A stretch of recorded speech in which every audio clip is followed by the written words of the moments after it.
Have you ever expressed an opinion about something, sure you were right, only to find out later you were dead wrong? Join the club.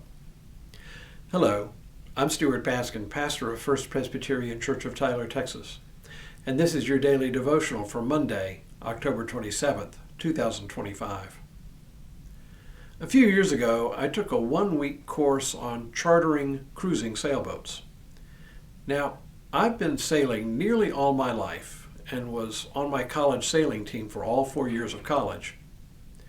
As mediocre a golfer as I am, I've always considered myself to be a pretty good sailor, certainly above average.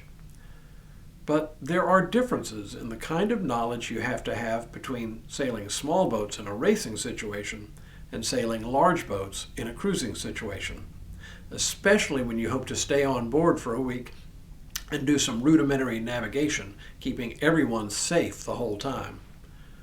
So when I went to sailing school, I knew there was a lot I needed to learn. At the end of the week, we were all required to take a set of written examinations for our certification. Our instructor told us to pool our knowledge and discuss the questions as we took the exams.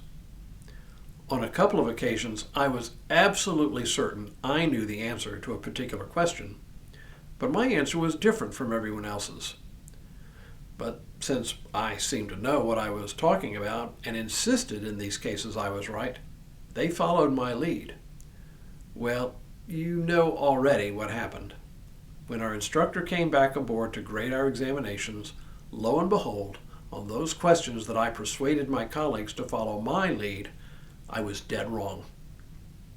There's even a colloquialism about this kind of dunderheadedness: frequently wrong, but never in doubt. That certainly described me on those occasions. Fortunately, this was a low-stakes situation, and my errors did not affect our final grade. We all passed and received the certifications we had come to earn. But there is a lesson for us all in my overconfident ways. Notice that I was wrong about something I was absolutely certain I was right about. I think that happens to us a lot more than we think. It is just at the moment when we are most sure of ourselves that we most need to watch out, lest our arrogance get the better of us. When we think we're right, it would do us some good to remember to leave open the possibility, just the possibility in our minds, that we could possibly, maybe, be wrong. A little humility can go a long way. I know from experience that I respect people more who are willing to admit up front that they may be wrong. Our own credibility often depends not so much on whether people see us as an expert, but on whether we can be humble enough to hold out the possibility that someone else just may be right. But there's also a deeper lesson here. It's not just our credibility at stake. The deeper issue has to do with maintaining relationships of peace. In a passage I frequently use at the end of weddings, Paul exhorts us to maintain a spirit of humility as a necessary ingredient of healthy relationships. Paul writes, "As God's chosen ones, holy and beloved, clothe yourselves with compassion, kindness, humility, meekness, and patience.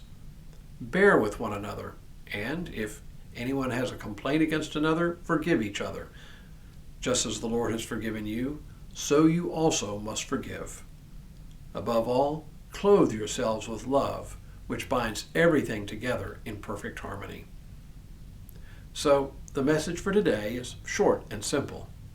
Don't be an arrogant dunderhead like me. Admit the possibility you just might be wrong from time to time. It goes a long way in maintaining healthy relationships. And by the way, the laughter you hear in the background, that would be my family, dying with laughter as they tell me to heed my own advice. And now may God continue to bless you and keep you in all that you do this day and in all the days ahead.